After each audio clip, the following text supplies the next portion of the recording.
beginning of May, sometimes the end of April, all the way through August. So we're going to use all the berries that are available during the summer. Strawberries, blackberries, blueberries, and raspberries. Of course, they're not all available normally now, even though you can get them year-round. But this is the best time to start. I don't know. I just like to mess it up. So what I did, I put my saute pan on. We're going to get it warm. While it's warming, we're going to add about 4 ounces of butter. Sweet butter, not salted.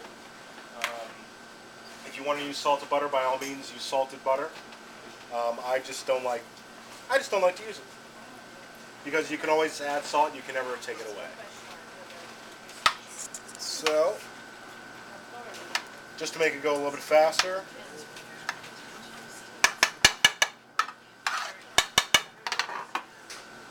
Take our butter in our pan, let it melt. And what you don't want to do, you don't want to brown your butter unless you want that flavor in there. You get like a nuttiness, but you got to be careful that you don't take it too long. If you take it too long, the butter solids will start to blacken, and that just adds like a really bitter, nasty flavor to whatever you're making. Unless you're making a, brown butter sauce, but even then it's brown butter, it's not black butter. The only time you would really do that is if you're making like a black roux for Creole cuisine. But even then it's really not burnt, it's just very, very, very, very, very, very dark, just on the edge. So our butter's melted, light brown sugar. You can use dark brown sugar. I like to use light just because I think it has a more, it has a lighter caramel flavor to it, and it doesn't overpower the berries or anything else that we're going to be putting into our topping. So you're going to be mixing it around, getting the butter and the sugar to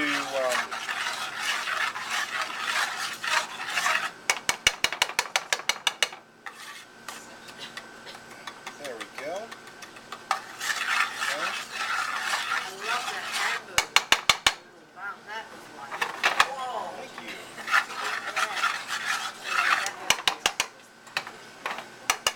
So now our butter and our brown sugar are incorporated and they're starting to bubble. We're going to take about 2 pints strawberries, quartered, washed, quartered. Throw it in.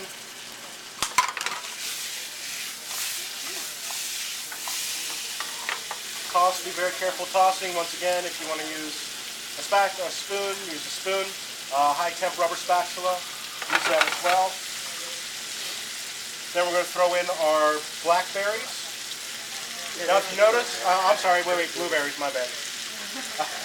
Now if you notice what I'm doing, I'm putting the strawberries, then I'm putting the blueberries in. Those hold up better than the blackberries and the raspberries, because as soon as you put those blackberries and raspberries in, you toss them, they're just going to turn to mush. Oh, and by the way, does anybody know what the little bumps on the berries are called? Oh, yes. They're called droplets. Droplets. Yes. Whether it is a blackberry or a raspberry, they are droplets. And actually, this whole berry family is called a droplet family. So if you say, hey, give me some droplets, someone doesn't know what the heck you're talking about, just say, hey, just pass over the blackberries. Or pass over the raspberries. So we toss our blueberries and our strawberries together. Meanwhile, if you notice, our pan is starting to get a little bit hotter because the sugar is starting to get hotter. The butter is totally melted. We want to get to that point where, when we add our Grand Marnier, nice big flame, and And the fire department's out. right, it cooks off all the alcohol, but leaves that nice citrusy flavor there. Sure. At home, I'm always buying bananas and with 1 or 2 that are starting to look bad. Should I throw in sliced bananas? If that's what you want to do, by all means, go right ahead. Oh yeah, very much so. But what you want to do is throw those in first because they are denser. They won't cook as, or earlier. Right. Okay. So now we're going to add our blackberries. Going to add our raspberries.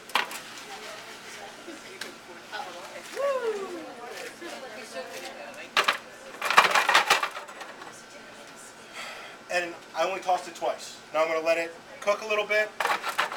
Come back. Think you're out. Okay. Come back up. Let my pan get hot again, and then I'm going to add my Grand Marnier. And hopefully we'll have a really nice flame, and it'll be cool.